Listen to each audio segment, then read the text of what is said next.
Assalamualaikum warahmatullahi wabarakatuh. Saya Lia Karlina, SPD, Guru Mata Pelajaran PKN untuk SMK 6 Seluma.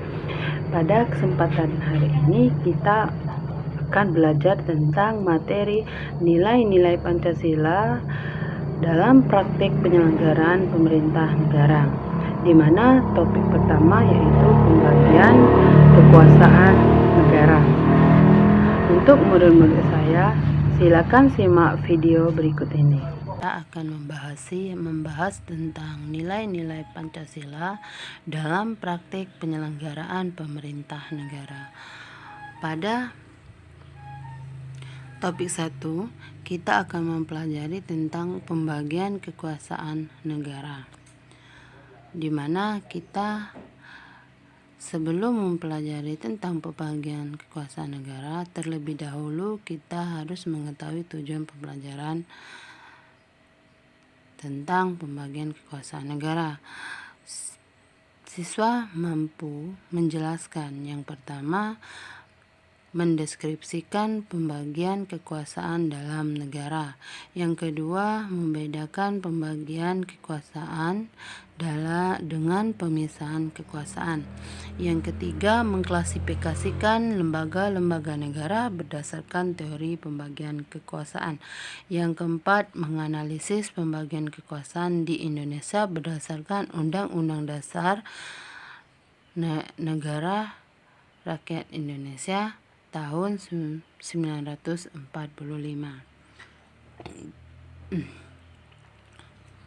Di dunia, bahwa kekuasaan dalam negara dikelompokkan menjadi 3 kelompok besar. Yang pertama legislatif, yang kedua eksekutif, yang ketiga yudikatif.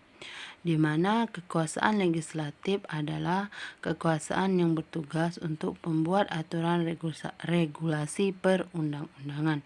Yang kedua, kekuasaan eksekutif adalah kekuasaan yang bertugas untuk melakukan aturan regulasi perundang-undangan. Yang ketiga, kekuasaan yudikatif. Kekuasaan yudikatif ini bertugas untuk melakukan pengawasan terhadap aturan atau regulasi perundang-undangan.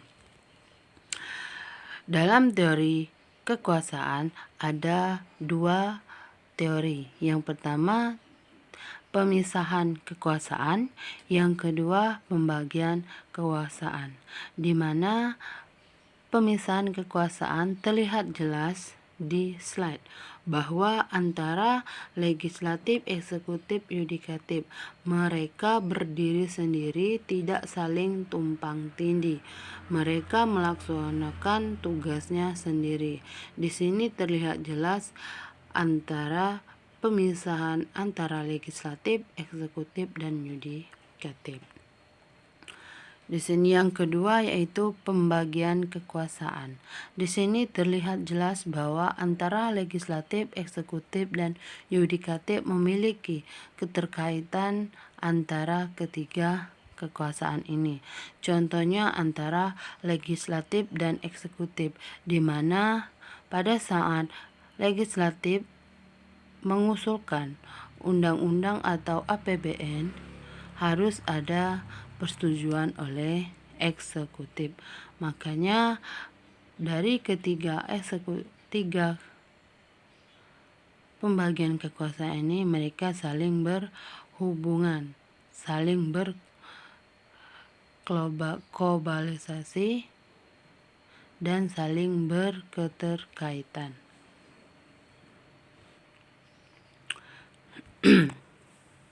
Selanjutnya, lembaga negara Indonesia, di mana Dewan Perwakilan Rakyat memegang kekuasaan legislatif. Yang kedua, Dewan Perwakilan Daerah memegang kekuasaan legislatif. MPR atau Majelis Permusyawaratan memegang kekuasaan legislatif. keempat, presiden. Presiden memegang kekuasaan eksekutif. Yang kelima, BPK atau Badan Pemeriksa Keuangan memegang kekuasaan yudikatif. Selanjutnya, Mahkamah Agung atau MA memegang kekuasaan yudikatif. Yang selanjutnya, Mahkamah Konstitusi memegang kekuasaan yudikatif. Di sini ada beberapa bukti bahwa pembagian kekuasaan di Indonesia. Yang pertama, antara presiden dan DPR, di mana pada saat presiden mengajukan usulan membuat undang-undang atau usulan undang-undang atau APBN, DPR harus mendapatkan persetujuan terhadap DPR.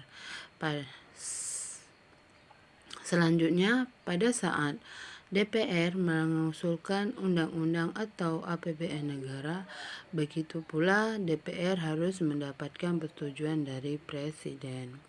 Selanjutnya, pada saat presiden memberikan gerasi terhadap orang yang sudah terpidana, presiden memberikan keringanan hukuman terhadap seseorang. Presiden harus mendapatkan persetujuan dari MA. Selanjutnya, pada saat presiden memberikan amnesti terhadap seseorang, presiden harus mendapatkan persetujuan dari DPR. Yang selanjutnya, BPK, Badan Pemeriksa Keuangan. Pada saat BPK sudah melakukan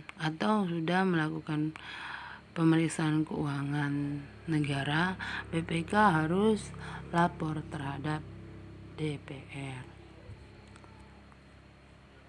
Di sini ada dua konsep pembagian kekuasaan di Indonesia. Yang pertama, pembagian kekuasaan secara horizontal, dan yang kedua, pembagian kekuasaan secara vertikal. Pembagian kekuasaan secara horizontal ini terbagi menjadi 6. Yang pertama, konstitutif, yaitu kekuasaan dipegang oleh MPR. Yang kedua, eksekutif, kekuasaan dipegang oleh presiden. Yang ketiga, legislatif, kekuasaannya dipegang oleh DPR. Kekuasaan yudikatif dipegang oleh MA dan MK. Kekuasaan eksaminatif dipegang oleh BPK. Selanjutnya, kekuasaan moneter dipegang oleh Bank Sentral. Nah, di mana kekuasaan eksekutif bertugas melakukan atau mengubah dan menetapkan aturan atau regulasi perundang-undangan.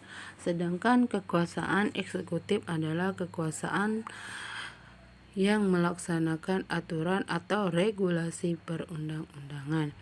Yang ketiga, legislatif atau kekuasaan legislatif. Kekuasaan legislatif adalah kekuasaan pembuat aturan regulasi perundang-undangan. Yang selanjutnya, yudikatif atau kekuasaan yudikatif adalah kekuasaan yudikatif bertugas untuk melakukan pengawasan terhadap aturan regulasi perundang-undangan. Eksaminatif atau kekuasaan eksaminatif ini adalah bertugas untuk melakukan atau pemeriksaan keuangan negara. Yang selanjutnya, kekuasaan moneter. Kekuasaan moneter bertugas untuk memelihara kestabilan nilai rupiah. Mungkin pada pertemuan kali ini hanya ini yang Ibu bisa sampaikan. Pada pertemuan selanjutnya kita akan membahas tentang topik yang lainnya. Semoga dengan video ini murid bisa mengerti apa yang Ibu jelaskan. Sekian, assalamualaikum.